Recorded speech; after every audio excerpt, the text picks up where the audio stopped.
Hello, and welcome to another edition of the Sunday Night Sit Down. This is the opportunity that we get to have a conversation one-on-one with decision makers and candidates for office. And tonight we are very, very honored to have another special guest who is running to be treasurer of Allegheny County. Please welcome to the Sunday Night Sit Down candidate Erica Brusselars. Hi, Miracle. Thanks so much for having me here on One Hood Sunday Night Sit Down. Yes, we're very excited to have you here. I know it's been a very hectic few weeks. Like I was joking earlier, your race has been like as the world turns of politics, a lot has been happening. But what has motivated you to jump into the race and get involved in the world of politics? Yeah, I sort of got my first start in the world of politics back in 2008 when Obama was taking his first run. And I thought, if we're going to get this done, everybody has to do everything they can. And I did a lot in that race, and I'd been involved in some other presidential races and some local races. But really in the last 2 years, I've started to look a lot more at local politics, get involved locally, and start to see both how it works, who our elected officials are, because I think there's a big barrier around realizing we can just call these people. You can call your state house rep and talk to someone on their staff. You could probably meet them.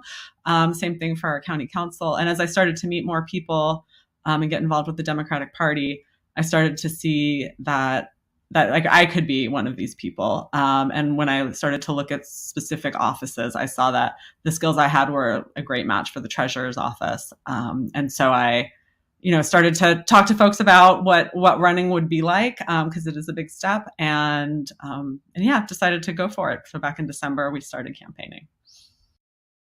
And you talked about starting your campaign in December. Can you just talk a little bit of what has changed since December? There's been I think Pennsylvania has had this unfortunate but fortunate spotlight. We just talk about all the things that your campaign has had to go through just since you announced in December. Yeah. So I decided in November to run. I imagined I'd be running against the incumbent, who has been in office for 6 terms and typically has not been challenged. And I, it's hard when you're voting and there's just one person, when there's literally no choice. It's not a great option for voters. And so I thought it was likely I'd be running against the incumbent. And we announced on January 10th, a couple days later, the incumbent announced that he would not be running for the office. And then there's no challenger for a few weeks. And so I was out meeting with Democratic committee members. I was out talking to people about the campaign and what we're looking to bring to the office: transparency, modernization, and collaboration. And then at the very end of January, just a couple hours before the Democratic committee endorsement kind of request deadline, you have to put in a letter of intent and pay a fee to say that you want to be considered for the Democratic committee nomination in the county. One name emerged at 1:30 that afternoon. Another name emerged at 3:30 that afternoon. One of the names, fell out of the race the next morning. And so then there was about a week and a half where I had another person out on the campaign trail, talking about the office. And then he opted to not run. So there was kind of a week or two of quiet where that wasn't official. And then we thought it was likely somebody, but we didn't know who would get in the race. And so somebody announced just under 2 weeks ago. And so there's another person. It looks like we'll both be on the ballot. And it's definitely a different scenario than I've imagined. All the other fields have been on the countywide races, they've been pretty steady of who's involved. When we heard it was going to be an open race, I thought, open race, 5 people are going to jump into it. I just didn't expect it to be one at a time. It's just And I met somebody last Sunday who introduced himself. He told me he was going to run. I had never met him before, heard his name, and he's like, "But getting 500 signatures is hard." And then it seems as though he didn't, because he didn't submit paperwork for it. So it's been like a very, interesting, first time experience like for you. And so you talked about what has motivated you to get into the race. Can you talk a little bit about what is your political philosophy as someone who's coming in who isn't a prior politician? How will you go about making decisions if you get elected as role as treasurer? Yeah, my political philosophy is right. I want sort of good. I want good people in office making decisions, not working to further their political career, not like working to have power. Something that I've come to find is unusual for my candidacy is I have a lot of the background and skills for running this office. It's a 60-person office. It's got an $8 million a year budget. And so just coming to the office with like a real understanding of pension plans. Our treasurer sits on the county's pension plan board, and a real understanding of how to streamline systems and the work we do within an office that does a lot of administrative work. So I'm bringing those to it. So I think my political philosophy is I'd like to see people who earnestly want to serve and do good work, and have the skills to do that. And part of that is understanding the community that we're serving, talking to folks to hear what they need or what they're concerned about. I am in a sort of an unusual situation. The office is pretty administrative. There's not like a ton of room for policy, but I believe there are spots where we can be much more thoughtful about how we're doing things. We can add a lot of transparency, that's just good government, right? Like people being able to see how their tax money is invested, how it's used, to understand like what entities are or are not paying their taxes, to understand like what the money is and where it's coming from. A lot of folks, I say I'm running for county treasurer. They maybe don't know that's an elected office. They maybe don't know what it does. If you say the incumbent's name, they say, "Oh, okay." Like you issue dog tags, you issue property taxes. But I want to bring just more voices of the people of our communities into the space. And also, a big component of what our elected officials do is have staffs. Right. And so this office has, 60 employees, and I want to bring, like an excellent HR philosophy. I want it to be like a very high quality workplace for the employees, because that is something you firsthand can impact. Thank you. And you talked about being on the campaign trail. We know that, again, Pennsylvania has been the epicenter of conversations about election integrity. We know the big lie really got a lot of ground here. So, as you're campaigning across the county, how are you able to overcome some hesitancies that people have about participating in the election? And, like, what is your message to get people motivated to get involved in this election, despite what this national conversation is? Yeah. To be frank, right, the folks I've met with so far, right, it's been a lot of Democratic Party people, as I was in pursuit of and got the Democratic Committee endorsement. And so, right, that's folks who know a lot about elections. But I think it's very important for our elected officials to really understand what's happening in elections, and what the concerns are. And I've been attending the county election board meetings for about 2 years. So I've been talking to people I know and encounter about what their experience is, either voting or being a worker on election day. And so like I can see the integrity. I can see where people perceive gaps. I have seen like the challenges brought. And so, as those conversations come up, and I don't know that I've had many yet this season, being able to speak to like exactly being knowledgeable about an item and talking through like I think gives people much more of a sense of an assurance than just like, oh, elections are safe, or right, like it's too vague. But if somebody says like, I'm worried that when I do this, it won't get counted, and you explain like, this is the process and here's how you can check on it, or, kind of whatever the specific is for their need, then it can offer reassurance.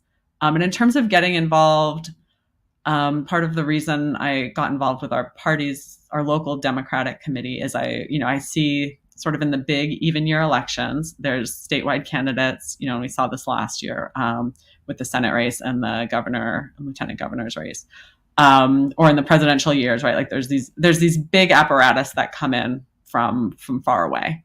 And if we have folks in neighborhoods who know their neighbors and are knowledgeable about all these things, it offers a reassurance. It also offers education around the candidates or how people can get involved, like specifically. Thank you for that. And you talked a little bit about what motivated you to run for treasurer and how your skills lined up for treasurer. Can you talk about some of the unique skills that you think that you know that you can bring to this position? Yeah. I spent most of my career, about 15 years, working at a large consulting firm in the actuarial department. So I specifically worked with corporate defined benefit pension plans. And I think of that as like, oh, my grandpa's getting, a check every month from, he used to be a steelworker and now he's like getting his steelworker pension. It's those kinds of pensions sponsored by employers that I had worked with. And so I have like a very deep understanding of kind of how those things are funded, like what costs related to them is. And I fundamentally understand that if we want to pay money out of a plan, we have to put money into a plan. And like our county has not been doing that at the level that it needs to for this plan to not create future surprises for us. It's a $1 billion plan and it's less than 50% funded. It's a plan that pays out benefits to about 5,000 retirees. So these are former county workers. So like seeing that, I thought like I can bring that view to this office in a way that nobody ever has, and no one sitting on the pension board currently does. And then the other like big component of work I did is kind of on streamlining and updating like kind of multi-part systems. And so in my case, it was, pension data and payment systems. And so it's everything from, the record of the employee and how much they work, to calculating their benefit, to communicating with them about they want to retire, to setting up that they get a monthly payment, so all of those pieces. And I've worked with employers to improve those processes, improve that data, come up with a system that works better, that has better record keeping, that is much more friendly to the retiree or the employee. And when we look at our county treasurer's office, one of its big functions is collecting tax. The county treasurer collects our county real estate tax from businesses. It collects a poured alcoholic beverage tax. There's a car rental tax and a hotel tax. And those are the four main revenues that the county treasurer does. And so, and whenever we have these big systems, I believe there are, ways to review and improve them, to move more things online, to make the system more cohesive, to better report out like what is happening. Thank you so much. And I think that's like really important because the treasurer office is one of the someone's called it one of the most impressing offices within the county, because that is the financial health and well-being of the county. And you talked a little bit about wanting to implement a HR strategy within the office. Is there anything else that you would like to do if you're elected to the position as treasurer? I'd like to, like, I believe there's, ways. There's always things we find when we get into the meat of a thing. So I know there will be things that, right, I haven't thought about, nobody's brought up yet, that once we get into the office, we see. But I think there's a lot of small tweaks that could happen in terms of like policies of the office, right? And this might look like, advocating with county council that we shift the regular due date for county tax so that the discount period isn't so favorable. And like right now you get kind of 2% off if you pay 1 month early. That's a big discount. And the city of Pittsburgh has a tax payment structure that's sort of more equitable if you pay a little bit later or over the year. So I'd like to see something like that at the county level. The treasurer themselves can't make that happen, but they could work with county council to like look at what the numbers are and come up with something that's more favorable. Similarly, property taxes that are late have like a heavy fee on them. We could look at removing some or all of that fee so that it's not so penalizing for folks who pay late, because likely folks are paying late if they're in a financial struggle. So you can potentially we could also look at, right, who is paying late. I think there's opportunities to, one that people love to talk about dog tags when you're out on the trail as the treasurer. In the city, you buy your dog license from the city, but everywhere else in the county, you buy your dog license from the county treasurer.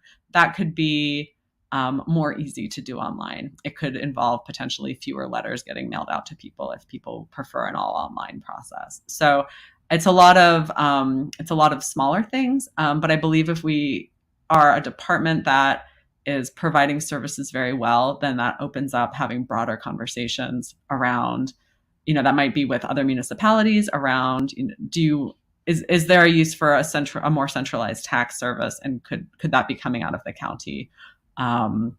So, I'd like to be a leader because I think that'll bring more opportunities. There's a lot of discussion in the county executive race about how to collaborate with all the municipalities of the county. And I think if the treasurer's office is very well run and collaborative, those conversations can happen too with the treasurer's office. Thank you. I think collaboration is always key. You're talking about being on the campaign trail. Is there something that people have been surprised to learn about the treasurer's office, or is there something that you wish more people would understand about the office of the treasurer outside of, the dog tags and the taxes? Yeah, I think a lot of people kind of don't realize it's there, didn't know it was an elected office. I get a lot of questions about what's the difference between the county controller and the county treasurer, and I know you had the controllers forum last week, and so to speak to that, the controller sort of ensures that tax money is being spent appropriately. They're often considered like the watchdog for the taxpayers. So they can audit things, they can suggest ways to improve things. And that, right, that's also an elected independent position. And so the treasurer's office, they take in all the money. And while the budget for the office itself is about $8 million a year, all the money for the county flows through it. So that's about $3 billion a year. So the county treasurer is writing all the paychecks, all the retiree checks, all the checks to like contractors, all the money that gets spent by the county is coming out of the treasurer's office. And so yeah, it's kind of got a big role there. Something that isn't readily available is what, like, how we are investing, not the pension money, but the regular money that the county has. So I'd like to bring transparency to that, as well as, sort of more information about how much money the county has on hand at any time. And granted, it's in the bank. It's not like it's sitting in an office, but that's not something that's easy to find currently. I know you mentioned earlier that there's probably not a lot of policy that can come from the treasurer's office, but thinking about, there's been a lot of conversations about like equity and change within the county.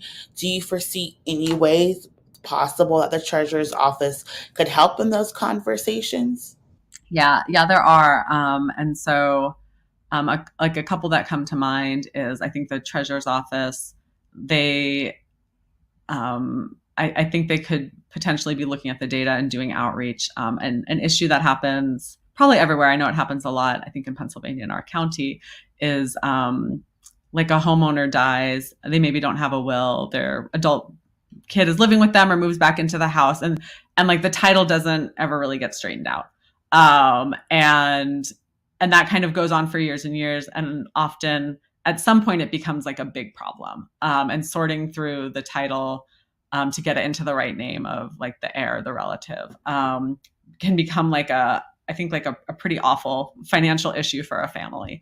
So if the treasurer's office could be proactively offering information around that, like highlighting that there are services available to help folks like navigate that, especially proactively, right? Before it becomes like a crisis, like if they need a loan, but they can't get a loan because like the property's not in their name.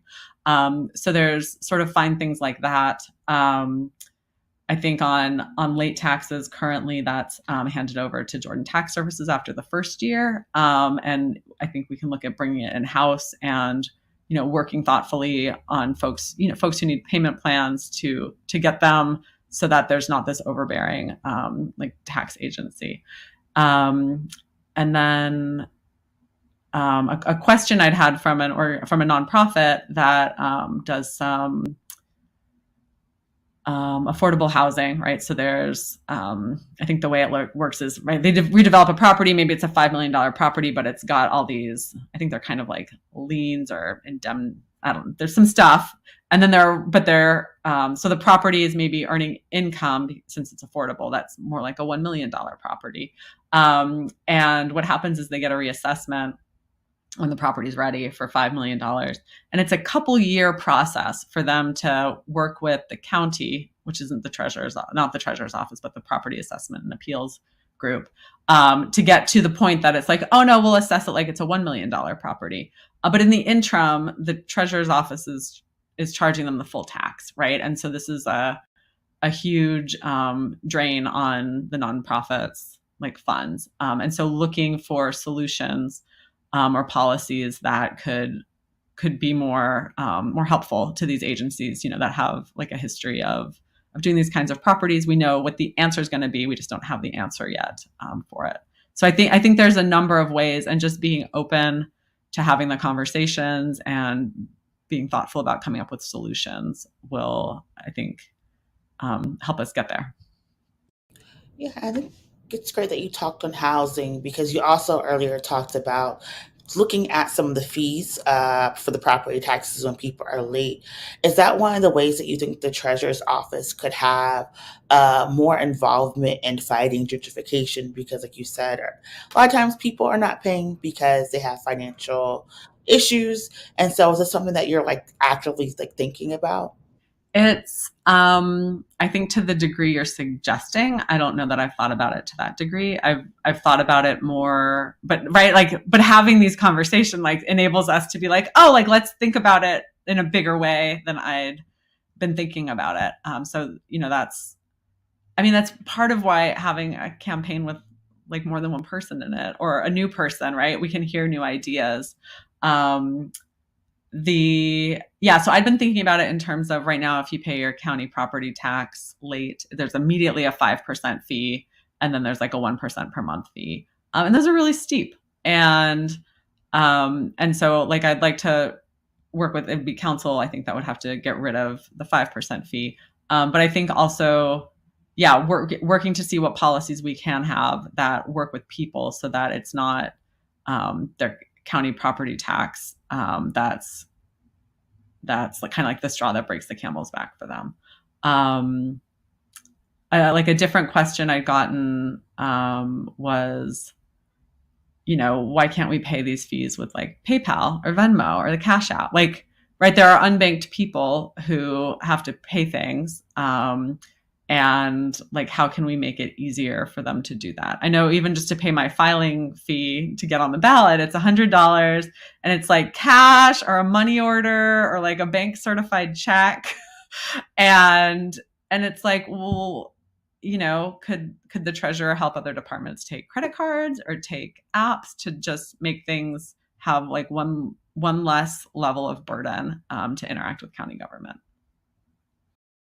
I think that's like very important when we're thinking about like how we modernize things, but also keep things secure. And like how you talked about earlier about keeping things like transparent.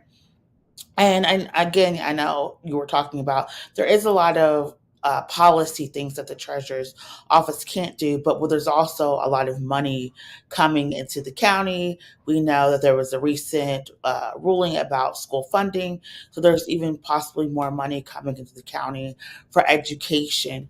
What is the role like, of the treasurer when these things are happening? Are you looking just holding the money, is doing the checks, or are you also thinking about, hey, maybe we can bring like more people like into this conversation. We're not advocacy, we're administrative, but maybe we can write a letter or two saying these are some of the issues and concerns that we're seeing. Yeah. I think sort of outside of the specifics of the treasurer's office, I believe, right, like we're electing countywide leaders. And even if, there's sort of a set of administrative responsibilities, I also want to represent people, right? And I mean, you asked about education, I'll answer that. But I also think, right, like there's been more attention focused on the jail and like the human rights atrocities of our county jail. And if you've got a treasurer who's also constantly pointing out that we're spending like 15% of our operating budget every year for that, right? And that's one more way to raise the visibility of what's going on and what needs to be fixed. But in terms of education, I believe most of those funds flow through the school districts. So they would not be coming through the county's office. The county, though, like our Department of Human Services is probably about half of the county's budget, right? It's over $1 billion a year. And that comes mostly from state and federal monies. And right, I believe those are ways that the county has power really to help the children and families and like the vulnerable folks in our county, right? Like by improving mental health services, making more accessible, affordable housing, bringing more like job training, connecting folks with like jobs and employment. These are the kinds of things that like help stabilize folks so that they can be successful in school, or they can be successful in helping their kids get to school every day. In terms of education funding, right? I want to see everybody get an equitable education. I grew up in like a predominantly white suburban area in Southern California. I came here to go to college at Carnegie Mellon. I got a math degree. Then I moved down to Mississippi, and I taught in a rural area. It was a teacher shortage like need program sponsored by the state. And when I got there, I had this dopey idea that, everybody in America had the same opportunities. And I got there and I thought like, oh no, like I had a whole different like set of opportunities given my privileges in life and the geography of where I grew up than the folks I was teaching. And at the same time, there were certainly aspects that were better there, right? Like I think there was a much closer sense of community, but there also was like not the amount of classes. There weren't as many facilities, and so seeing that, I could see what happens when you create a system where you're locally funding your schools, and that's the predominant like way it's done. So I was excited to see that we'll be working as a state to get to a place where folks are getting equitable funding. But I think I haven't yet figured out, right, like how the county treasurer would specifically be involved in that. But it is what I want to see for our children. And I know that it's not just funding, it's also finding, right, like the long-term teachers, like in the city of Pittsburgh, we end up with like high turnover at some of the schools that doesn't exist at other schools. And that even though we're a well-funded school district, we still have disparities within it. Thank you for that. I think it really goes to show how you're thinking about the treasurer's office in ways that it can be used to improve people's lives. And you talked about, we're electing county leaders. There's this conversation, but we also know like a lot of times people think one election, everything's going to change immediately. So how are you also like dealing with like that pressure and trying to communicate to people like, yes, you're electing someone, but sometimes change is not going to be overnight. Yeah, and I have not had to communicate that much yet. But it's true, right? I see things, that we could improve, even things as simple as the website. And the treasurer's office has a different website than the county.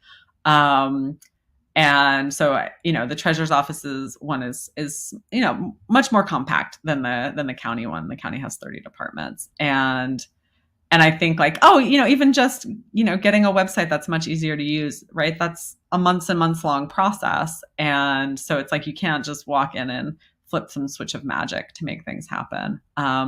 So I think the expectation setting is probably a little further in the future. Like I haven't been getting those questions, but I think to the broader issue you're raising of, and you see this more, I think, in legislation is right. Like a thing gets passed and it's still, it needs a policy or it needs a regulation, and it's 2 years before it happens. There's the whole homes repairs bill that got passed in the state legislature last year. And, they're still in the process of getting things together to get to a point where like money can be distributed. So you hear like $125 million like last August, and not like that, we're nowhere near a place where that money is going to get distributed yet. And I think just communicating like realistic timeframes like helps people to do that. But it doesn't make it easy. Like we want stuff now. Yeah, and you talked about the Home Health Repairs Act. You also talked about like the website. What are some of the ways that you envision the treasurer's office becoming more transparent? I know earlier you mentioned like how much money does the county actually have?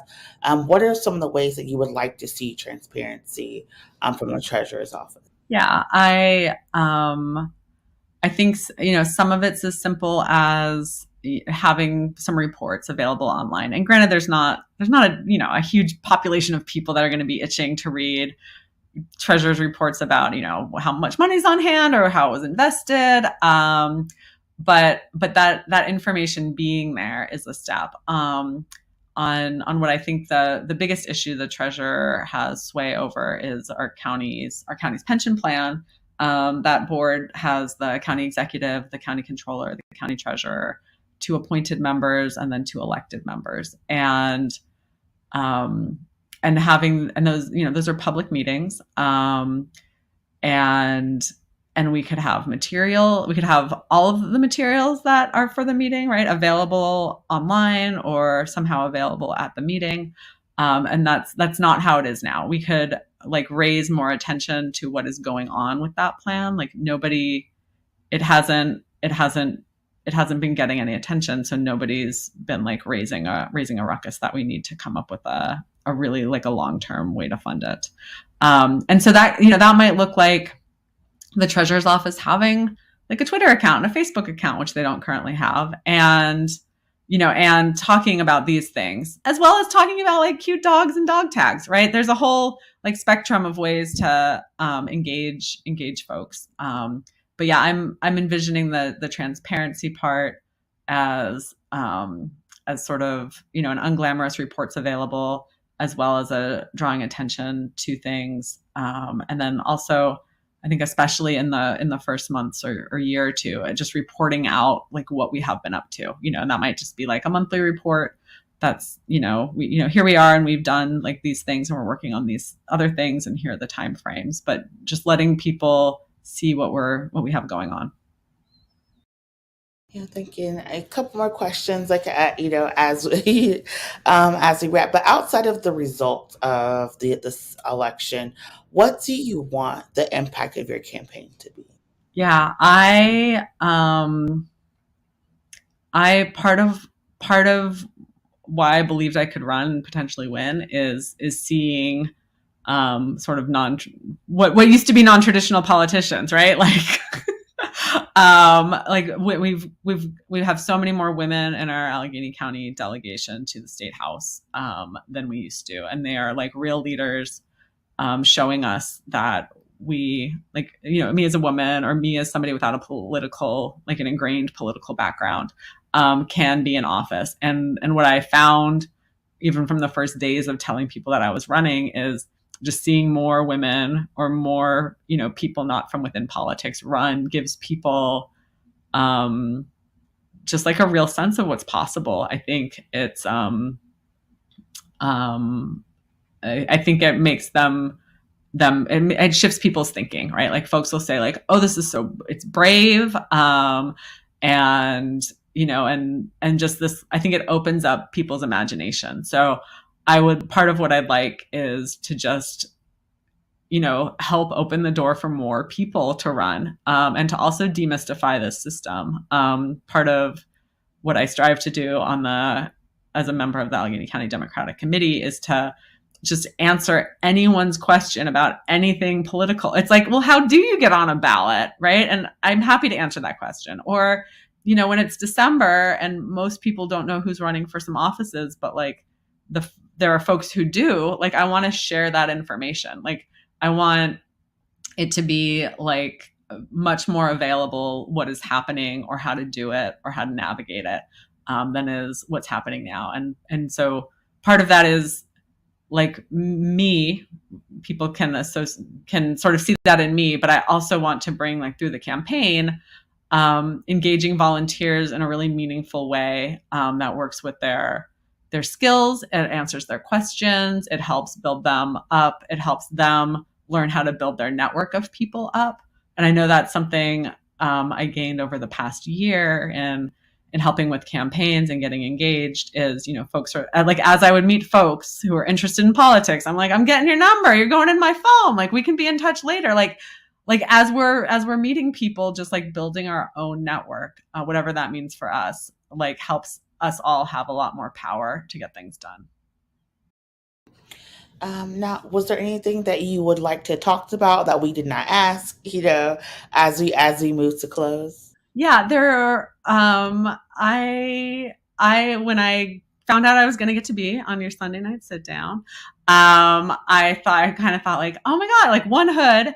And I thought back to one of the sort of most meaningful for me, one hood, productions. And I can't remember like which, if it was a power hour or what exactly it was, but, you had on, I think it's Robert Salim Holbrook from, the Abolitionist Law Center, probably over 2 years ago, to talk about like what they were up to and their Court Watch program, and watching that show, got me in touch with that program. And I had the privilege of helping, when they got their remote Court Watch program, like up off the ground. So like, I see like how you connect folks, in all kinds of ways. And I really just appreciate the work that One Hood's been doing, because it's part of this transformation that's been happening in our area. And it's like so valuable. And it brings so much more like accessibility and elevation for folks that had not been getting that. So